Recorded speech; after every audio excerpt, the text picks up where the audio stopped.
interrupt this program to bring you a special report.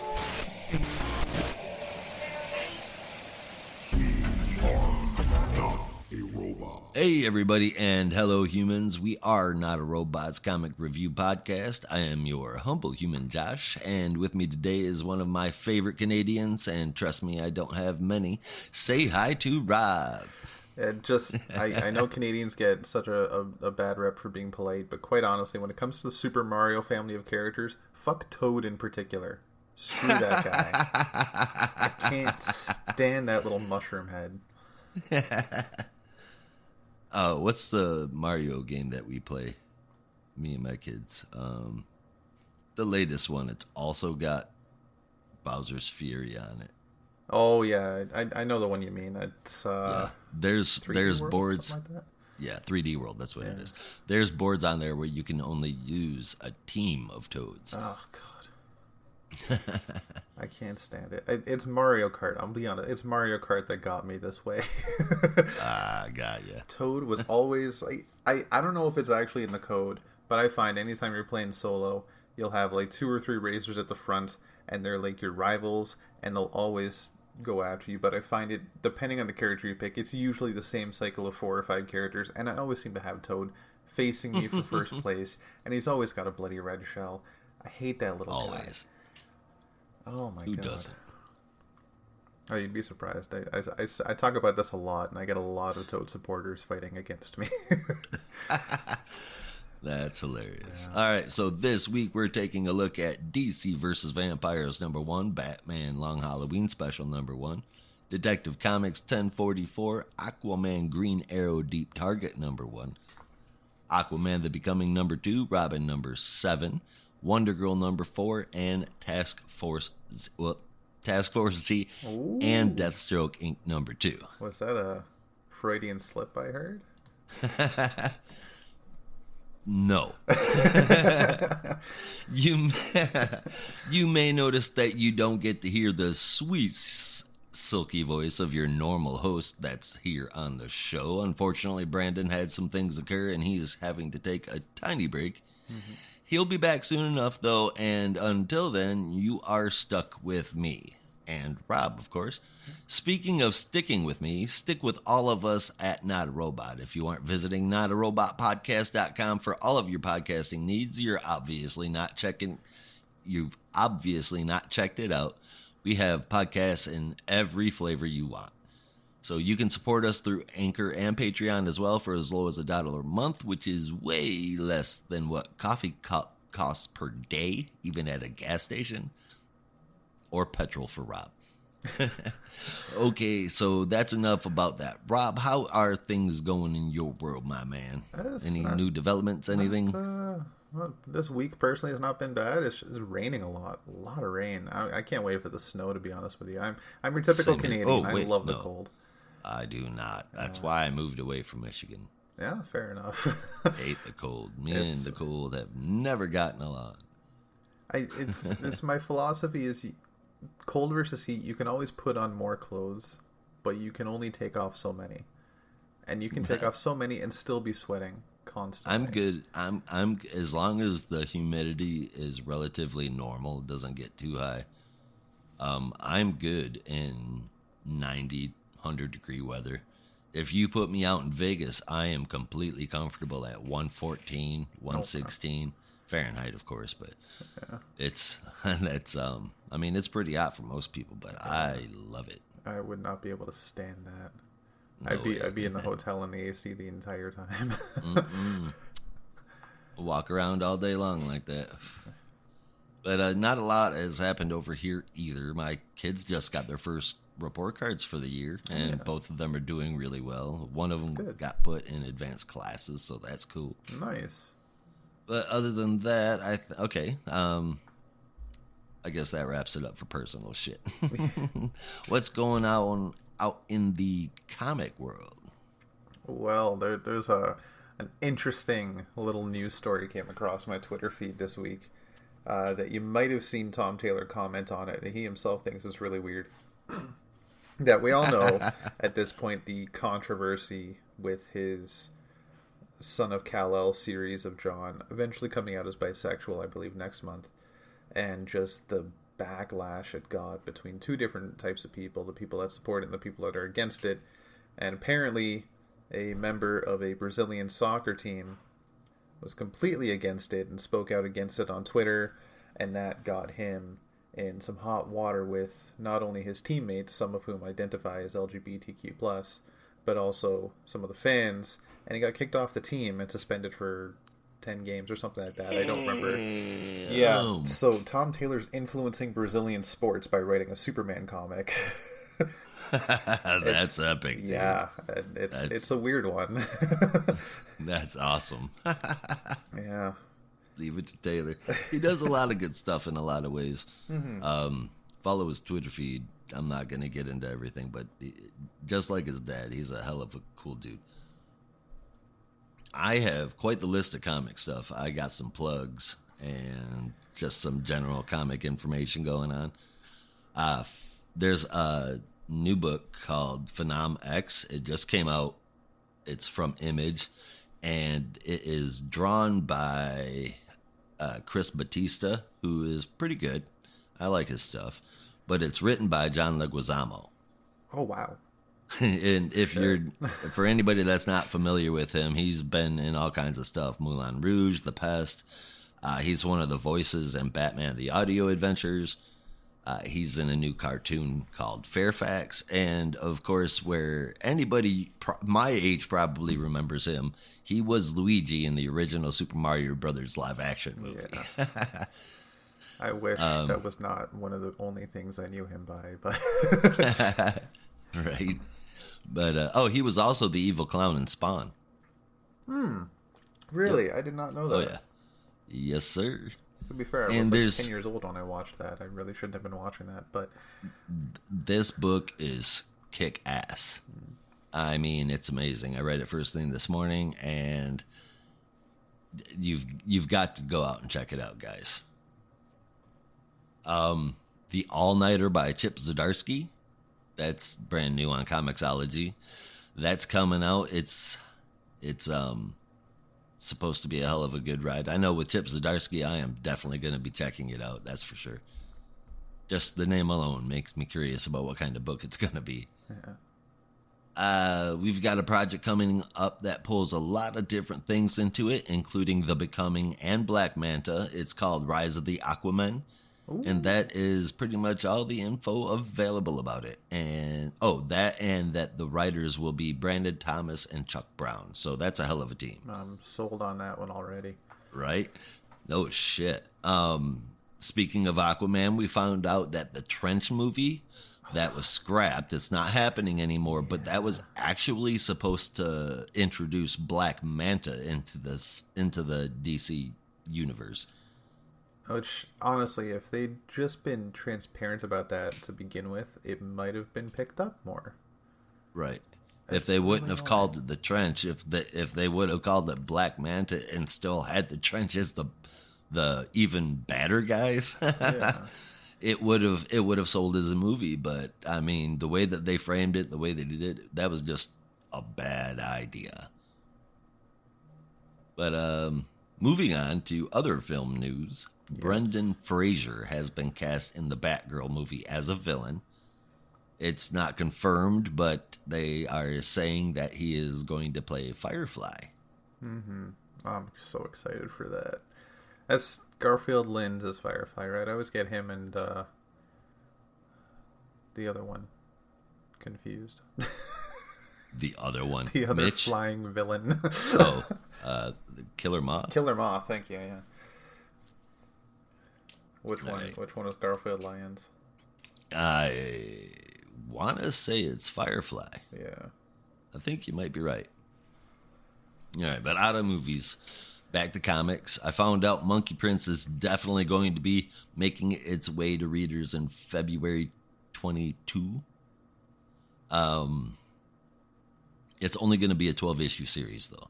Yeah. I'm really looking forward to this because that number 0 was a hell of a lot of fun to read. Oh yeah. And with Gene Luen Yang behind the pencils, behind the pencil, not pencils. He's not doing art, but I think it's going to be at least pretty decent. finally, there is an upcoming anthology book called Gotham City Villains. I'm sure we'll be at least mentioning it and going through it a little bit on the show, but it's coming out. It's a 100-page book. It's going to cover all your normal villains that you expect without the Joker, which I think is a good thing. But the reason why I bring it up is because this book has a Penguin Catwoman story in it that's going to be drawn, or has already been drawn, by Dan Mora. And it's written by... Oh, man. Are you ready for this? Because if you thought John Leguizamo writing a comic book was out there... writing this Penguin Catwoman story is no one other than Danny DeVito. When you were saying it, I was like, is it Danny DeVito? Yes, sir. Danny DeVito writing a Penguin / Catwoman story. That is pretty fucking cool, man. That is pretty cool. All right. On to the books. Oh, we got one more thing that came across my wire this morning. There is, I want to call it a rumor, but it's a posting for casting for Titans Season 4 and the villains coming out. Yeah? And that is none other than Brother Blood and Mother Mayhem. Oh, yeah. Interesting. So that's going to be an interesting... Yeah. So it's going to get even darker. Oh, yeah. All right. See, and the question I have right now is Red Hood just going to go off of the show?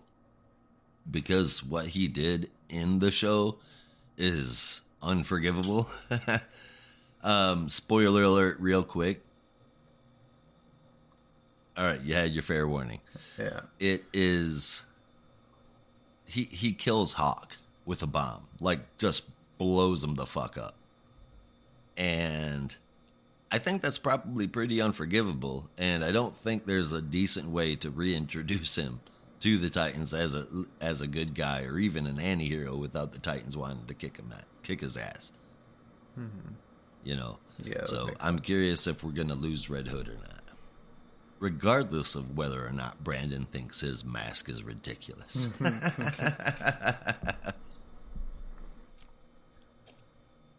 All right. Shall we get into the books, Rob? Let's do it. All right. First up, we're going to do a couple in what we call the lightning reviews. The first one is going to be DC versus Vamps. You know, DC versus Vampires. I wasn't really expecting much from a DC versus Vampire book at all, but right off the back, the idea of a Green Lantern being able to control light, the way they've started this, dude, this gives me hope that this could actually be a good book. Mm-hmm. And you know what? I'm really digging Otto Schmidt's art here. You know, I'm not always his biggest fan, but this is really, really, really good. I'm surprised. And the whole thing, it fits perfectly. Did you get a chance to check that one out? I did, and I am so excited to see Green Arrow drawn by Otto Schmidt again, because I was a huge fan of him during that entire run on Green Arrow, and we only got half a tease of GA poking around, which made me fearful that maybe he was a vampire, because they only showed him hiding in the shadows. But we'll see. I love Schmidt's art. I've loved it at least since Green Arrow, and I might have loved it before. I just can't remember what else I've seen him in. I'm sold. We get enough Vampire Hunter stuff in Marvel. It's time DC has a play. Right? I think we've been there before. Or maybe it was just zombies. Oh, we've had vampires in the DC universe forever. Batman's fought them a lot. Oh, yeah. Anyway, speaking of Batman. Yeah. The next one in the Lightning Review is... Oh, speaking of which, I gave DC vs. Vampires 7.75. But the next one up is the Long Halloween Special. It's brought to us by the same team that gave us the original 13-issue run and its direct sequel, Batman Dark Victory, Jeff Loeb and Tim Sale. I'm not going to spoil anything, but the original story The Long Halloween was such an important run that it changed the way Batman was shaped in the books. It also influenced him in all kinds of other media. It was a big influence on Nolan's Batman movies. In this Long Halloween special, the story picks right back up. It's got all the same players and some new ones too. It seems to drop hints that there's going to be a sequel, but I checked and there's nothing confirmed like that yet. Anyway, I love the original and I really dig this one. I highly recommend it. Buy the trade too for the first ones so that you could read those first, read them in order. And it's out there.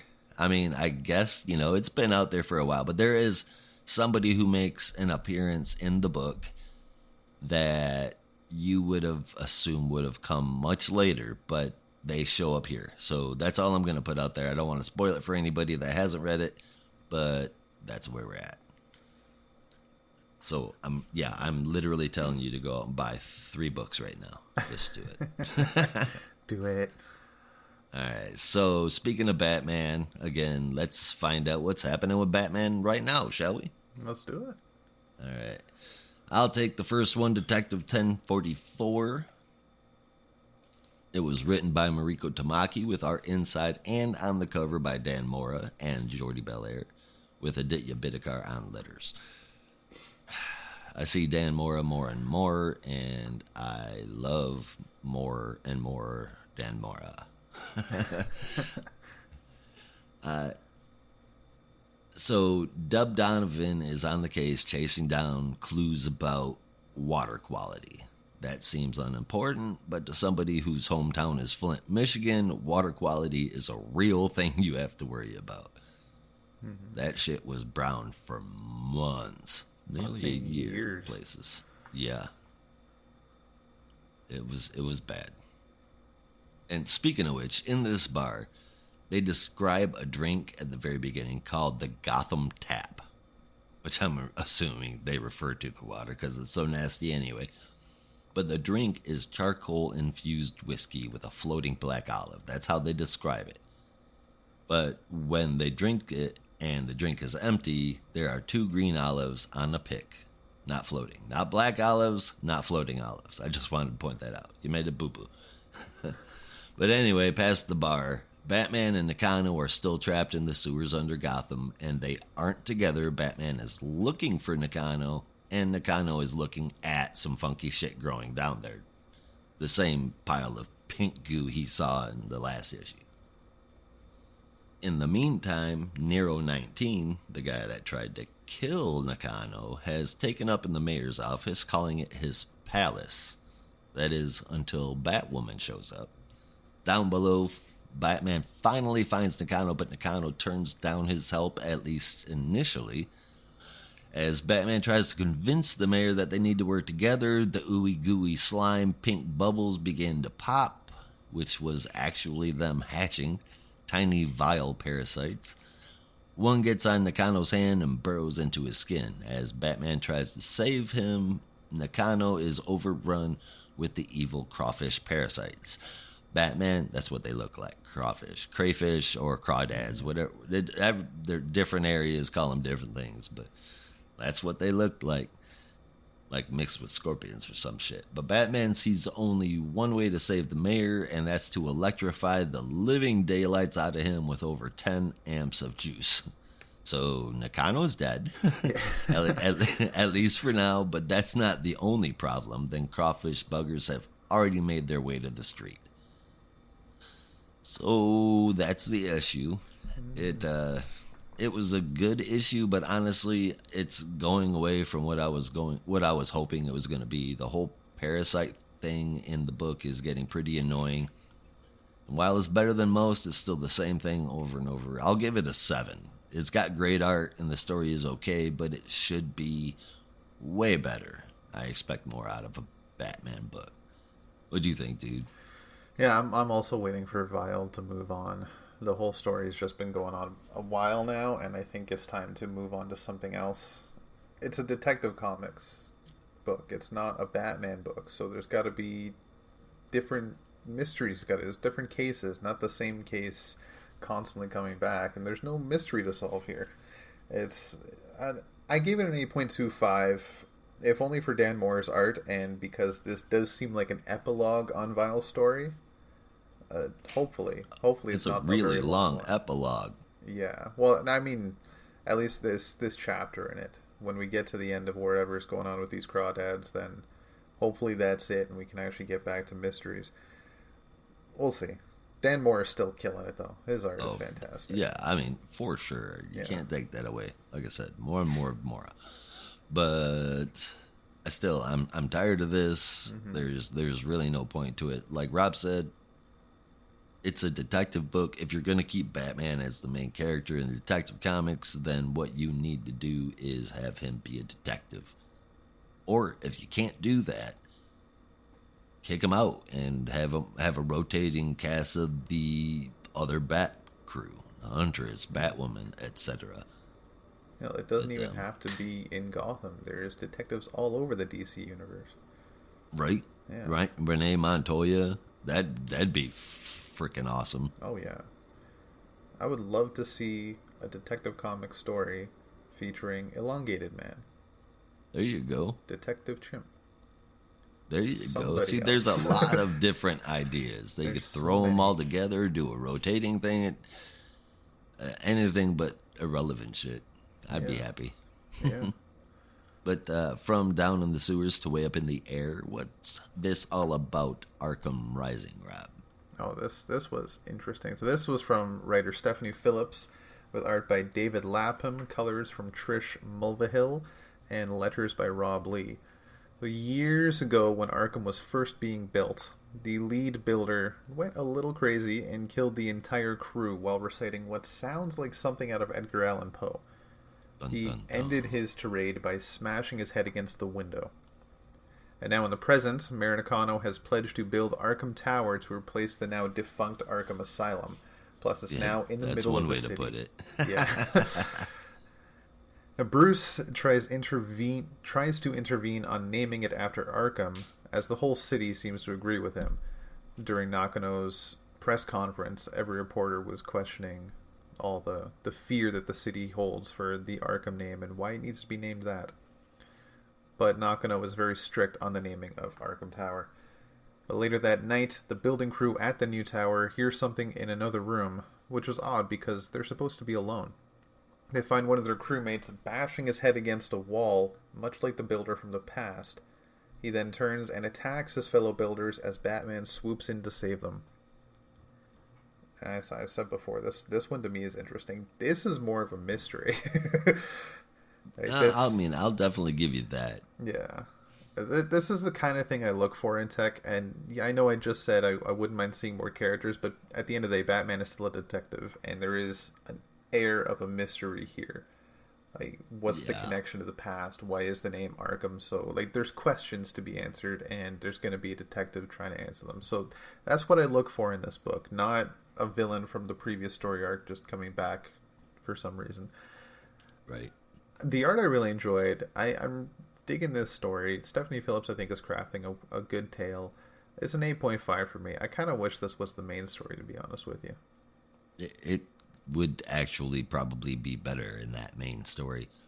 Because I feel like there's just not a whole lot here. It's, of course, it suffers from being a setup issue. You've got to introduce it, but I mean, it wasn't bad, but there just wasn't a lot to me. The potential for it is cool, though. We could be looking at a whole new slew of crazy villains, new evil doctors. Calling it Arkham Tower, so at the same time, I want to say that that's really unoriginal.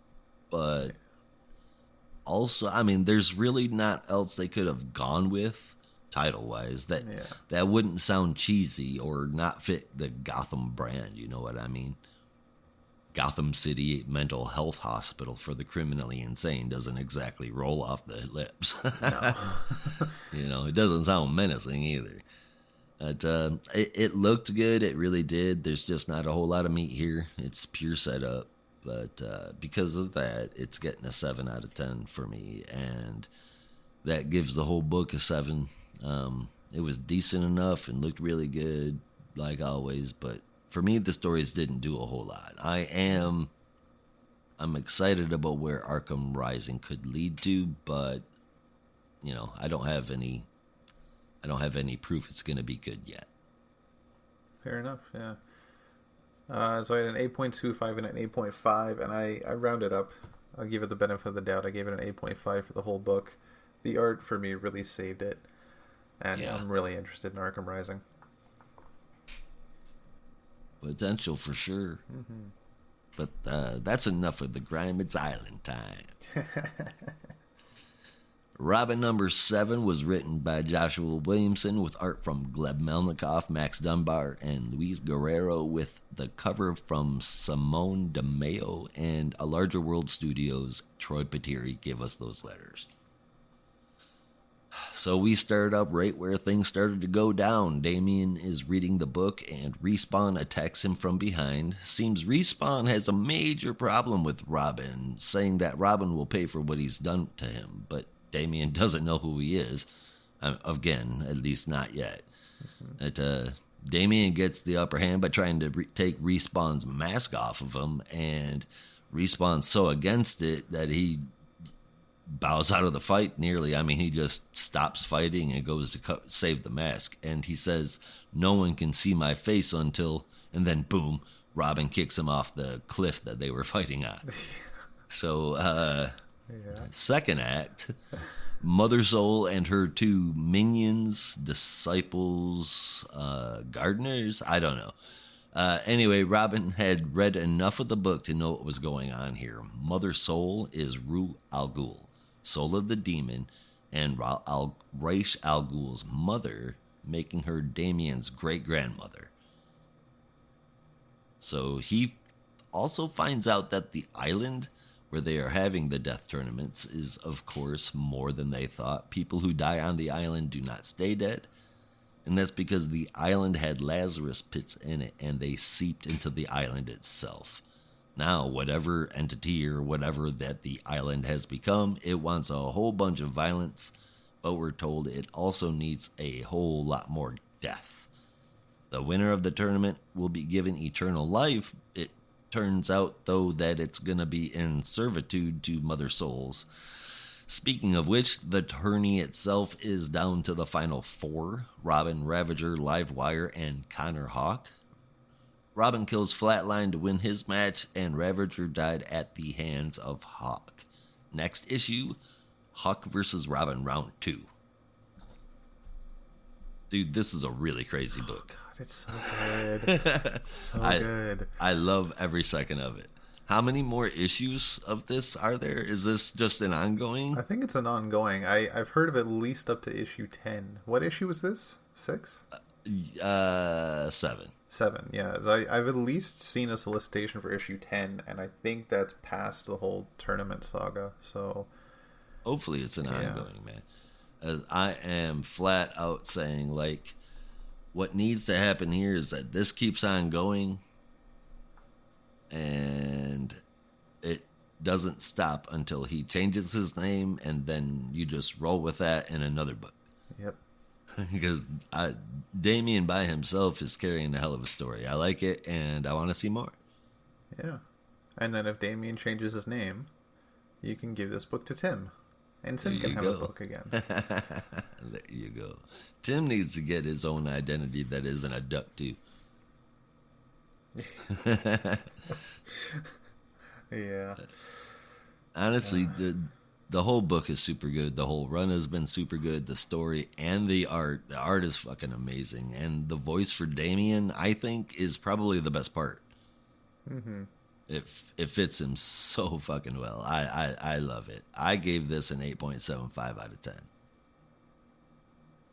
That's fine. I gave it an 8.75 out of 10 also. It's just such a good book. And what you say about the voice is so true. That this... He's around, 13, going on 14 soon now, right? So... I don't know, somewhere in there. Somewhere in there, yeah. We haven't gotten it confirmed since the Omniverse smashed up, I don't think. Yeah.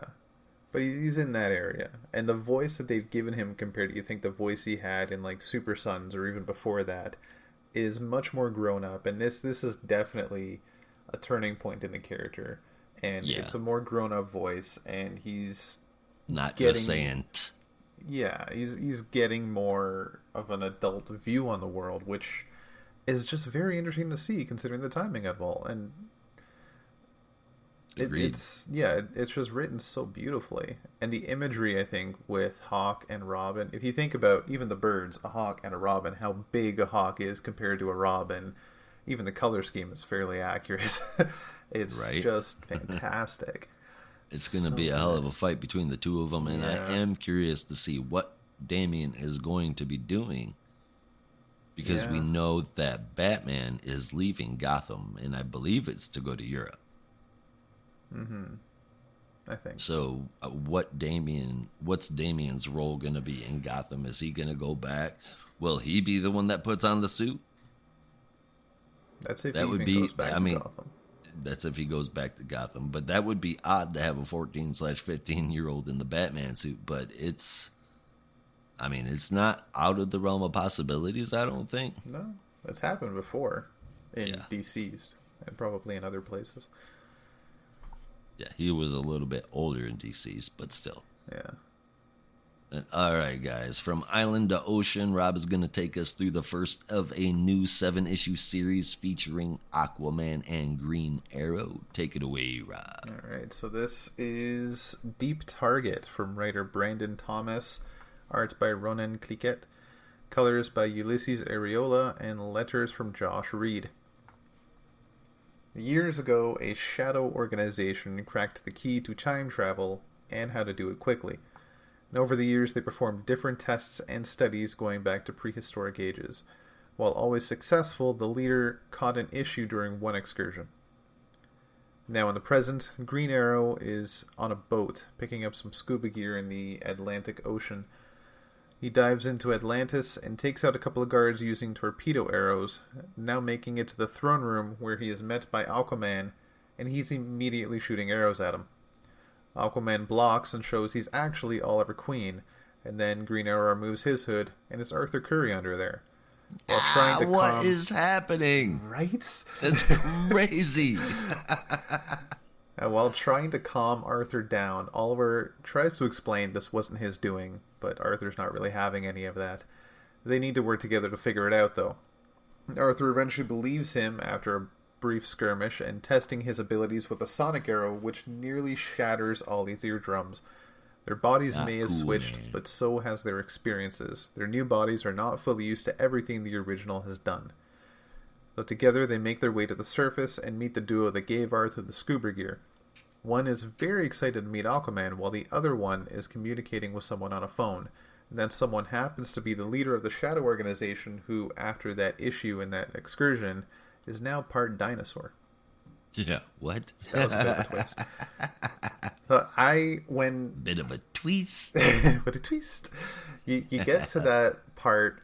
I got to that part in the issue where they reveal their faces, and I was like, hold up. And I went to the cover, and even the cover, their faces are shrouded in shadow. I think even on the cover was a big feckin' hint that that's Ollie in the armor, and that's Arthur under the hood, even on the cover.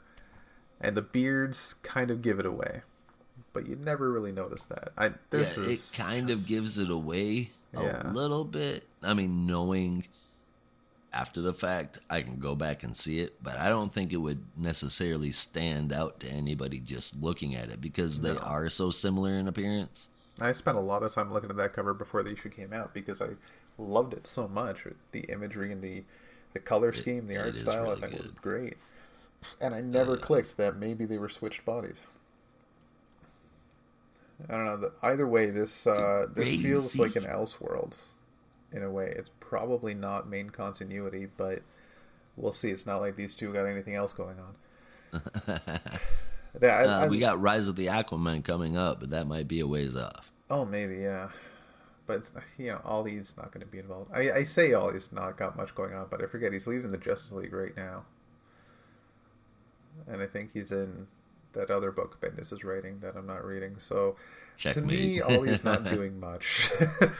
But the subtle costume I think changes with as well. Batman, I think with Bruce Wayne losing his money, if I'm not mistaken, Oliver is funding both the Justice League and Checkmate.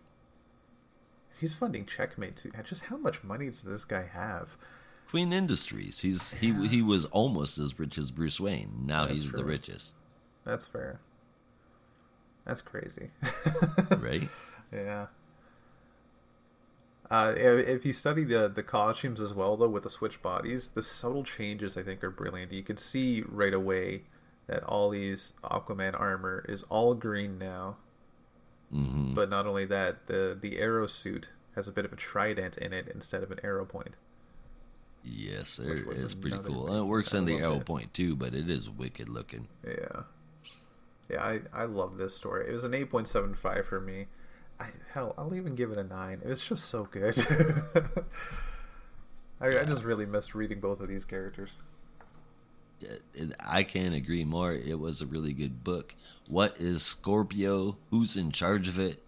I mean, wasn't Leviathan supposed to take out all the secret agencies? It seems like all it did was create a void for a whole lot more to come in. Yep. But this issue was fun, and it promises to be even more. Not to mention how great the illustration is here. I am completely in for issue 2, and I am unsure if this is going to relate to the main universe at large. We didn't think Black Manta was going to, and here we have quite the tie-in to everything that's going on. Jackson's Hyde, The Becoming, is tied in. Speaking of which, we'll be covering that in a little bit. But it's all being grouped in together, man, and I like it. I love it because it's what DC promised us.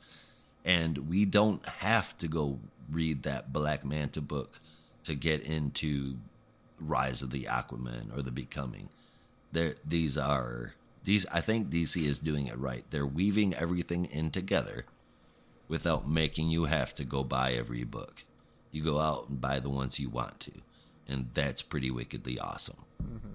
Completely opposite from Marvel. It's like, we are going to need you to read 11 books a week at $4 to $5 a piece. Yeah. Bite me. I'm looking at you, Heroes Reborn. Right. This year? Whatever. I gave it an 8.5. So I really enjoyed this one, man. All right, we are not done with our ocean dwellers yet. Stay with us, and we will get into that and more. So, after these messages, we'll be right back. Now, back to our program. all right, we're back. You're back. Let's finish up our comic stack. As promised, we are still in deep waters. Walk us through them, Rob. All right, so this Aquaman The Becoming number 2 is from writer Brandon Thomas, art by Diego Orlotegui and Skylar Patridge, colors from Adriano Lucas, and letters by And World Design. Jackson is in deep, not just deep ocean. He's in it deep. Yes, sir. And after being ambushed by Atlantean guards, he gets a chance to fight them off, ever so beautifully and elegantly, and escapes. 45 minutes later, 2 Atlantean guards arrive at Mira's chambers to search for Jackson and question her about his whereabouts. They grill her, but she is strong-willed and adamant she knows nothing about Jackson. After taking You know her nothing, to... Jon Snow.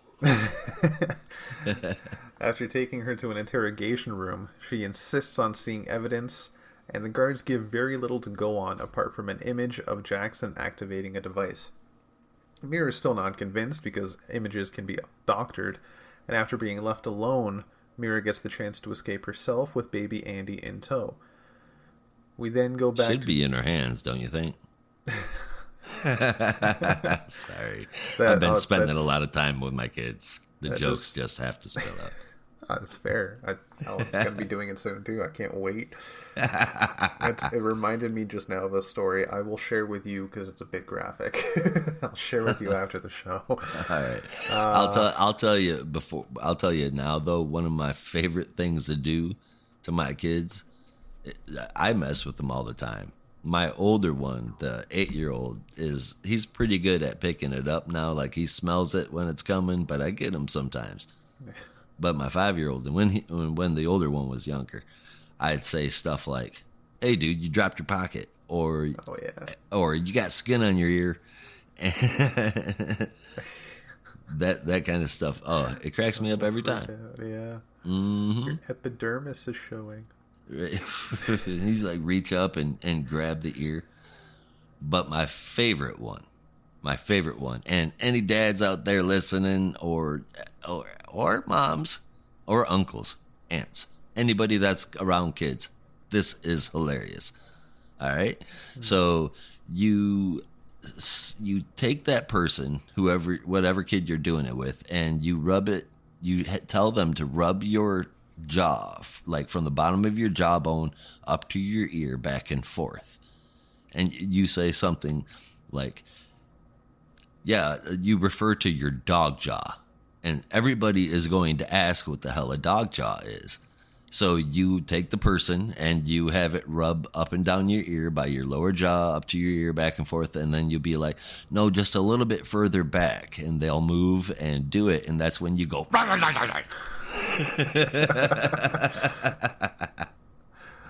yeah. "Oh, yes." I get adults with it, too. It's fucking funny. Oh, Man. that one will make somebody pee their pants. Oh, that's pretty awesome. Well, I got to remember that one. Okay, so back under C, we then go back to 20 minutes after Jackson escaped, and he had been at Mira's chambers before the guards were there.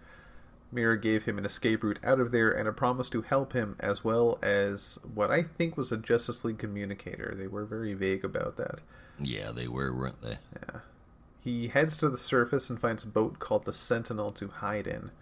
And Mira also heads to the surface to find Jackson's mother, who was herself apprehended by Atlantean guards, but escapes after she sees someone chasing them. She pursued, but that person got away.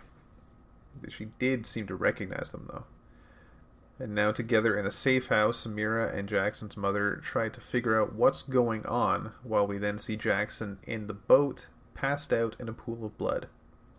No bueno. So here's what I'm thinking. I forgot to mention, with Robin, we fucking called it again. So I'm going to call this again. Does Jackson have a sibling that Perhaps nobody knows about, except maybe his mother? It could totally be possible, because it could be his mother. It could be from Black Manta himself. Yeah. We just don't know. There's a lot of Zebel talk going on, which I think is Gonna bring about some shit. Yeah. But this book, 9 out of 10, honestly. It's beautiful to look at as it is to read. Some of the imagery was just amazing. I mentioned that beautiful escape Jackson did with that 2-page spread, I think it was, of him just going from guard to guard, taking them out until he gets to the last one, and there's that look of shock on his face. It was just beautiful. The art is fantastic. Orla Tegui and Patridge are doing great work, and Brandon Thomas, I think, is writing a great story. Everywhere he's at right now, he is knocking it out of the park. Oh, yeah. Yeah, I'm super excited for Rise of the Aquaman. Uh-huh. And Chuck Brown, shit, yeah. Oh, yeah. Love Kite Man. Not that Chuck Brown. Kite Man, hell yeah. I'm curious as to where this story is going to go. Or is this just a PR stunt? I know it's getting into Rise of the Aquaman, but I am desperately hoping that it's not just something that stays within the Aqua universe, like the Batman verse. I hope it does spill out into the larger thing. Helping Jackson Hyde's progression. I can say this because Brandon's not here. Helping Jackson Hyde's progression into becoming a member of the Justice League and the new Aquaman. Because, honestly, we need to freshen shit up a bit. Mm-hmm. I think it's about time, and these are the perfect people to do it with. I gave it an 8 out of 10, man. It was really, really good. Yeah, Yeah, I'm sold too. I'm sticking with it.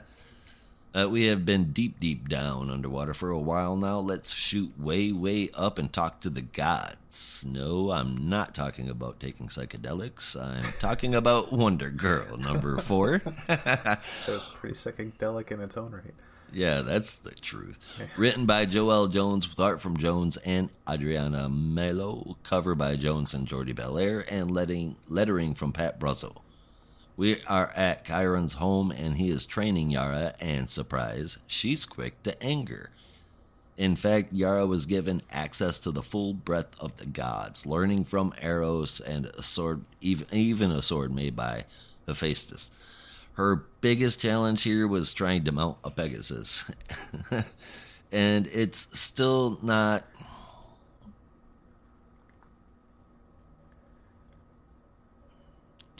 Okay, so it goes to night one night, and she's exhausted. She takes off. She goes for a walk. Finally, the Pegasus lets her touch him. The next day, she rides him to practice after naming him Jerry. So he starts off stubborn. Shortly after, Hera offers the chance to stay on Olympus as a god. Yara says she needs to go back to Brazil before she could do that. And that's what she does. She hangs with Zhao, then wanders off and meets a mysterious woman named Potira, and we'd seen her before in the future state. She sticks Yara's hand in green water. It seems like she knows Yara from before, whenever that might have been, unless she's referring like being in... Maybe she's somebody that can exist in different states of time. I'm not sure. But after her green water trip, Artemis and Cassie show up. Artemis starts giving her a dressing down because one of them siding with the gods would definitely tip the scales of power towards the gods' favor. And Cassie convinced her to let Yara think about it after warning her to be careful about her ambitions.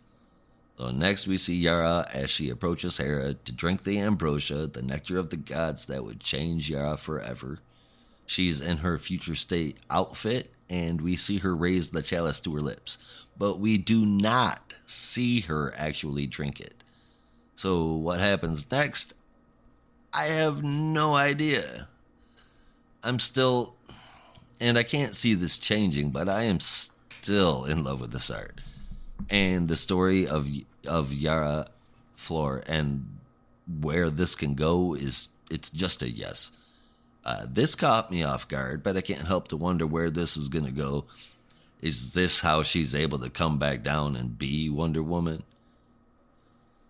It has the potential to be wickedly awesome, or just a plain bad idea. If it gets too intricate or drawn out or boring or pointless, it's going to be just like the last Wonder Woman run. So the uncertainty of it drops a score for me just a bit, so I'm giving this one a 7.5.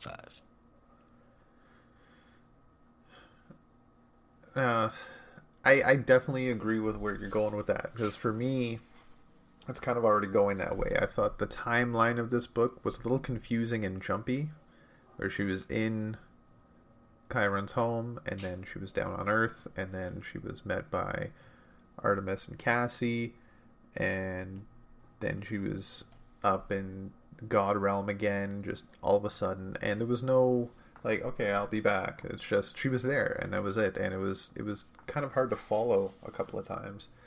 I guess she just went back for like her one last goodbye. Yeah. Not that she said goodbye to anybody, but didn't. she went and spent a little bit of time with them. Yeah.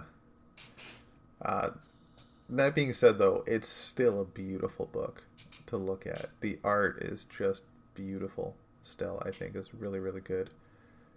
I was disappointed when Artemis and Cassie showed up because I was expecting a brawl, but there wasn't. And Cassie seemed a little diplomatic almost about this, when I didn't think she would have that understanding to do so yet. Yeah, it's kind of not her style, really, but... And this whole situation is new territory for everyone involved, so how would she even know to even go in the diplomatic sense, let alone be diplomatic in the first place. Well, she was looking for Yaraflor, and she knows Artemis wants to kick her ass. I don't know exactly what she's supposed to do with Yaraflor, but, I think Yara is pretty lucky Cassie talked Artemis out of kicking her ass. Yeah. Because she definitely would have. Oh, for sure, yeah. The Artemis, I think, wants to kick everyone's ass. Yeah, that's kind of her thing. Yeah. I'm still excited for the future. I'll be optimistic about it. I gave it an 8.5, if only for the art.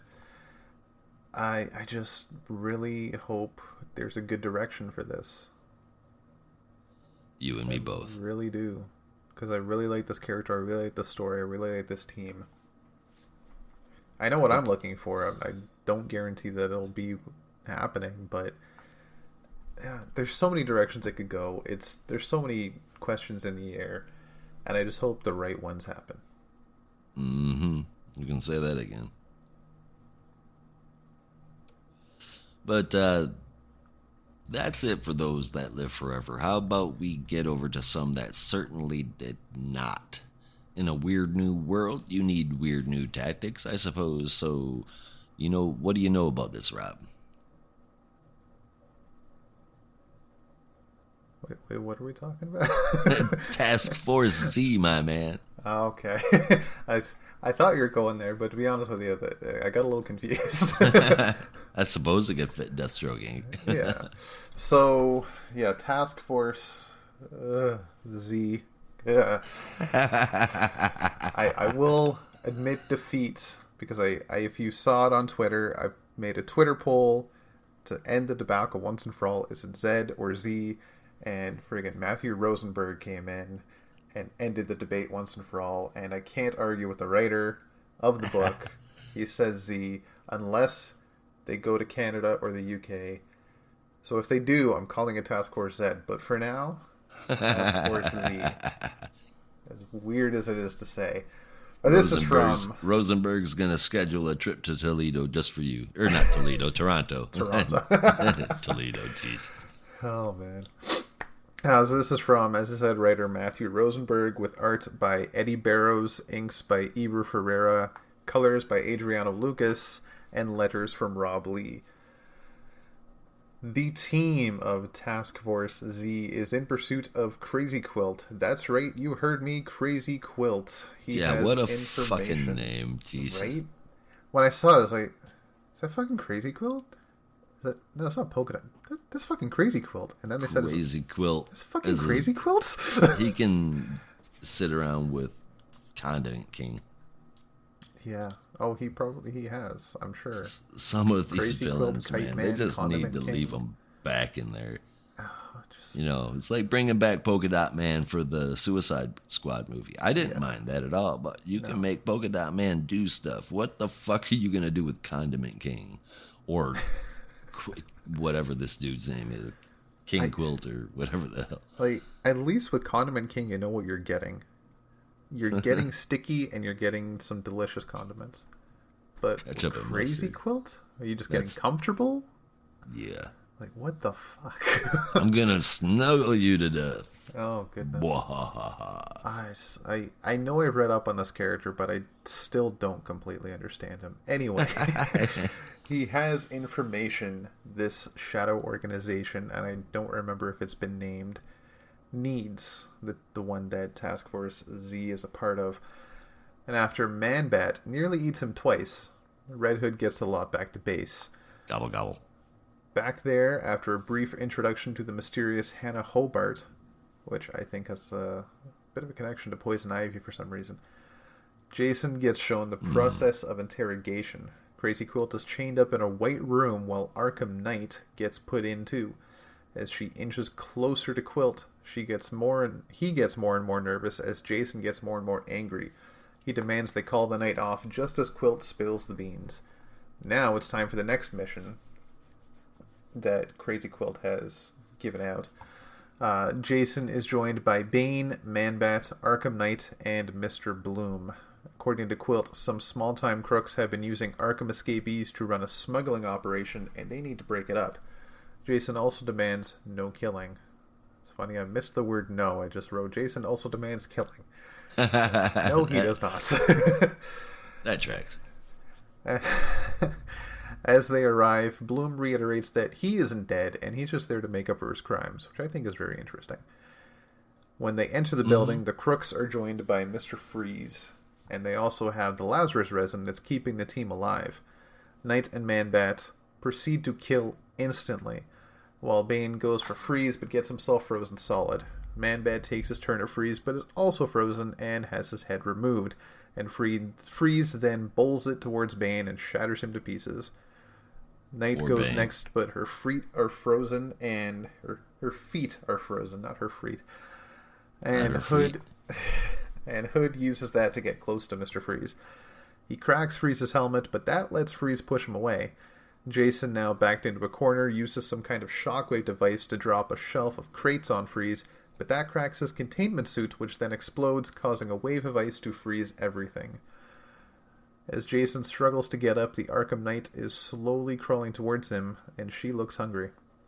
Like, really hungry. Really hungry. Like, the only thing you can see is her mouth, and I don't really understand why. I think they're trying to drive the point home that she's hungry.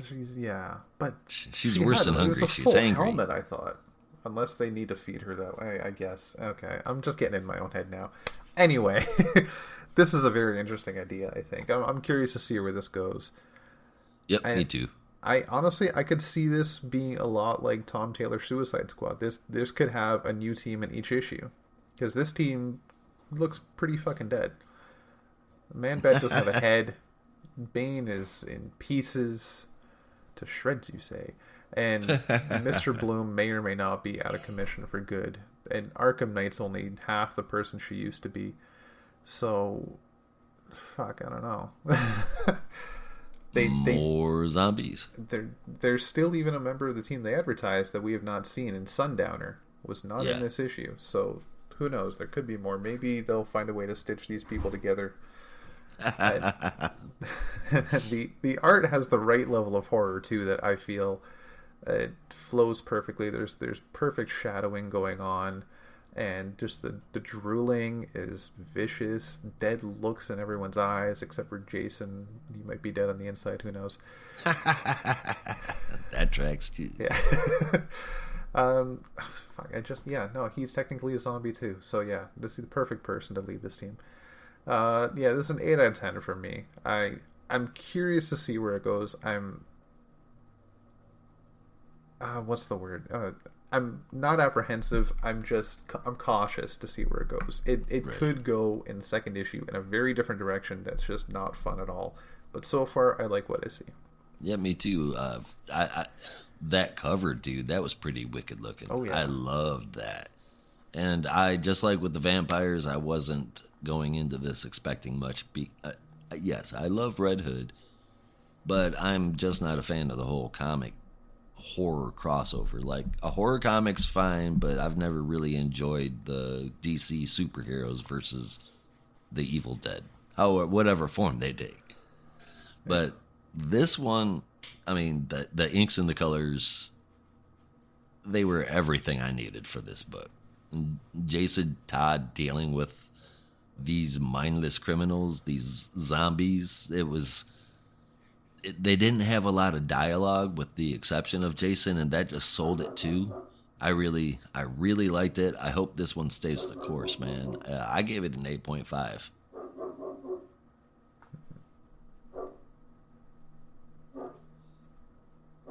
That was pretty wicked, man. It was a great book. Yeah, I'm into it. I dig it. Yes, sir.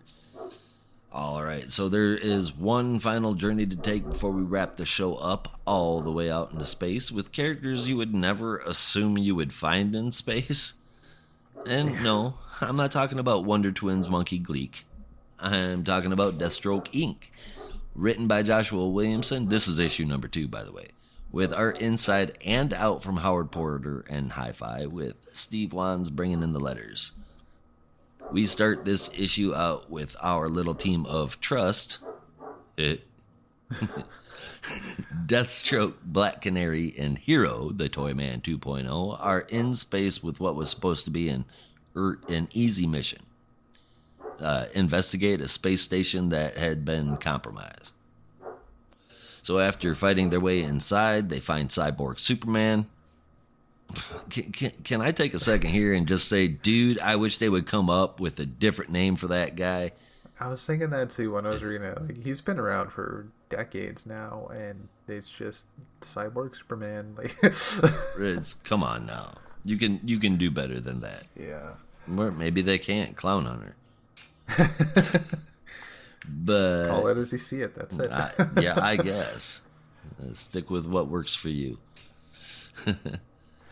But anyway, he's there with the Weird. And no, I am not being lazy with it. That is actually the name of the guy that he is there with. He's all wired up as a power source, of course. He is not a new character. We first saw him in his own title way back in 1988. So the Weird is made up of and has control over energy, and lots of it. His whole kind is like that. They've been unfortunately hunted and used as energy sources by other races, and that's how the Weird ended up near us. And going back to the story, after quite the fight, Slade trying out a new method of hacking, which is slicing electronics in half, they defeat the Cyborg Superman and release the Weird.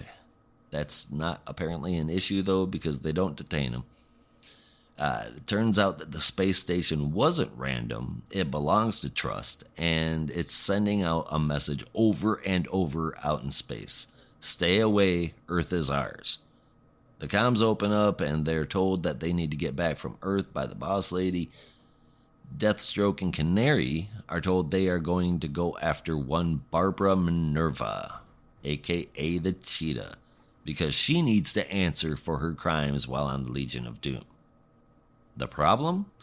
Cheetah is somewhere in a paradise in a huge remote castle being praised as the queen. Deathstroke in space? I don't think that's something I had ever considered when thinking of Slade Wilson. Nope. That's it. And neither did he. Yeah. The last cover was amazing. This one was crazy. It was really bright and powerful, and it reminded me of like a 90s X-Men comic cover. It was a little over the top. Do you think that the rest of these books are going to be presented the same way? They're so bright and colorful. Did you pick up how, like, I can't come up with a different word for it, like eye-popping bright that this shit was? Oh yeah, no, for sure. It was kind of a funny story when I was thinking about the art. Because I forgot when I went into the second issue who the creative team was. Mm-hmm. And I was thinking about the first issue and what I saw in this issue. And this is after I'd read it. So it's like the next day. I was thinking, who would be great on this book? Howard Porter. And then I went back. I was like, oh shit, he's actually drawing it. I was right. Well, there you go. Yeah. So, no, I think he's a great fit. And I think... yeah, I think it's going to be eye-popping in every issue. It's going to be just crazy. The art is flat out pretty to look at, man. The story was enough to keep me intrigued a bit, but, I mean, Howard Porter and Hi-Fi, you can't mistake the art style, but where I am usually not a fan of Howard Porter, this book was done really well. And it's double surprising because the art is so very busy in this book. It is incredibly cluttered, but it works. Yeah. I can't say for sure whether this is going to be a good or bad run yet, though. And that's my problem with it. So I give it a 7.5 out of 10. Fair enough. This is a 7 issues mini, or? I want to say yes. Yeah. Somewhere. It's definitely a mini series. 6 or 7 issues, whatever. So... I so far, at least 2 issues in, I don't see it being a bad run right now, especially since we have a hint at where issue 3 is going. It looks like it's going to be another zany adventure with just an odd cast of characters. Let's see where it goes. It worked out for Tom Taylor's Suicide Squad, circling back to that. Yeah. Yeah, so I'm sold on it. I think all the way through. I think it could only maybe drop off a bit near the end when we finally get to what Trust is up to. Mm-hmm. If it even gets there. It looks like this could just be a fun book of Hero, Deathstroke, and Black Canary going around saving the day on wacky adventures, which is a book that DC pumps out every so often with a rotating cast of people. And I think it always works, but then it falls off way too soon because people get tired of it. So to have this idea as a 6-issue mini is probably the right way to go. And just have these crazy Cartoon Network style adventures in a miniseries and just have this cast, I think is a good idea. I don't think it'll get old in the time it has. Oh, and it's definitely going to be tying into the the main universe at large because there's so many cross plays between Black Canary especially. Yeah. But all right, man, that's it for the books. Now it is our time. What is your top 3 and favorite moment, Rob? Okay, so for me, my top 3, I had a hard time picking this one, but I did too. At least the order. I knew what my top 3 were, but I had a hard time setting the order. So I set it. Number 3, I put Robin. Mm-hmm. Just a fun book. We all know it has. I don't think it's had a bad issue yet, and I don't think it will. Knock on some wood. Number 2, I had Deep Target. It just sold me. I love both these characters. I love, and somebody will slap me, the B-level Justice League characters. I think they're the there's most nothing fun. wrong with that. Yeah. Well, I mean, somebody might slap me calling them B characters. Some people might consider right. them A tier. But I personally believe these are B tier characters, and I love them. They're some of my favorite characters in the DC universe. Yeah, they're presented like B characters. Yeah. And number 1, I had Aquaman The Becoming, which I think is just fun. I love Jackson Hyde. I've loved the idea of Jackson Hyde since he was first created years ago, and I've been following him ever since. And to see him becoming, it's not a pun, but hey, it's a pun. What he is very soon, I think, is very excited, and the art style is just beautiful. So that's my number 1 book.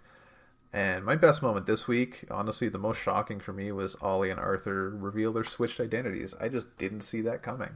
Nope, me either, man. And that's my favorite moment, too. I was like, what? I did not see that coming. I didn't catch that on the cover. Totally blew my mind. So I am sharing that one with you. Now, as far as my top 3 goes, I had a clear and present number 1, but my number 2 and number 3... and I had a number 4. It took me forever to figure out what those were going to be. And then I even changed it. But because of that, these are my top 3. Number 3 went to Deep Target. It is a new series, but there are big promises. And I'm down. I can't wait to see more of this. Number 2, I gave to Task Force Z. Sitting back and reading this is just a shit ton of fun. And it makes me think that this is exactly how Jason Todd would handle this situation. You know, it's just done really good. And number 1 is going to Robin. This book should probably go on forever, like I said before. And when he changes his name, just keep it going. It'll work. It worked for Nightwing. Just do it. Just do it. Number 4 was Aquaman The Becoming. It's a really good book, and it took me a lot of back and forth before I landed on my order there. Again, we shared the same favorite moment. But guys, that is enough of being nice. I'm just kidding. Those books deserve to be there. But what about the rest? Oh, God, what is that smell? All right. Who made your stinker today, Rob? Now, oddly enough, I don't have 2, but I have 2. But that's only because I have 1 in terms of the scores I've given, but I have 1 in just how I feel about the books this week. Now, in terms of scores given, is Task Force Z, but I don't think that's right. All right, so which one do you think deserves to be on your shit list? That, and I if I followed your scores correctly, I think it's the same book, is Detective Comics this week. It's just a little too dull. It only got a higher score because of the art and the backup, but I think overall as an issue, Task Force Z definitely deserves a higher spot than Detective Comics this week. I couldn't agree more, man. Yeah, so Detective Comics is my biggest stinker, which I'm disappointed about because that, just as an idea, is one of my favorite books of all time. Even through all the rotating writers and artists and stories we get through, the idea of that book is great to me. I love mysteries, I love detective stories, and I just wish Detective Comics gave us detective stories. You and me both. And frankly, I'm starting to get upset here. I find myself having to repeatedly put my Batman books on the shit list because it has been coming out with very mediocre results. Over the course of the last few issues of both Batman and Detective, as a matter of fact. Obviously, my biggest stinker here is the same as Rob's. I'm tired of the Vile story, and we really, really need to move on from it. The backup about Arkham Tower was better than the main story, and that should not be the case as well. It's just sad and depressing. I even used brown font on this one. And there is no point to put Fear State on the cover, because I don't think this has any ties to Fear State. Not really, no. Not at all. But, all right, last but not least, we've got our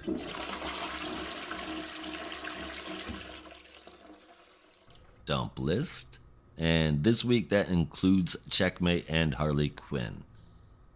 Next week on the show, we are going to be talking about Icon and Rocket, Batman with a backup about Batgirl, Swamp Thing, Tom Taylor's new one, Dark Knights of Steel, Teen Titans Academy number 7, Arkham City, The Order of the World number 2, because it is in-universe, Human Target number 1. We got to check that one out. Even though it's Tom King, it is Human Target, so I got to put peeps on that, man. We also have the Batman Superman The Authority special number 1 and Mr. Miracle number 6, which is the final issue, so I can't wait to see how this one jumps up on it. On next week's dump list, we have Batman Reptilian, Crush and Lobo, Soul Plumber, and American Vampire 76. That's not because they suck, it's because they're not tied into the universe. I actually can't recommend all 4 of those books enough, except for maybe Crush and Lobo. You gotta kind of love Crush and Lobo to make that book work for you. Yeah. But that is it, everybody. Thank you all for tuning in, listening to us ramble bullshit and tell you all about how we feel about the comics. Remember to go ahead and swing on over to notarobotpodcast.com. You can get all of our podcasts there. And swing us $1 or $2 on Anchor or Patreon. Let us know that you love us, or at the very least you feel sorry for us, and you might even want to just pay to shut us up. We're not going to, but you can pretend. That's going to cost more, though. Yeah. All right. And with that said, we are all done here. There is only one way we say goodbye. Until next time. Be good to each other. And don't be a robot.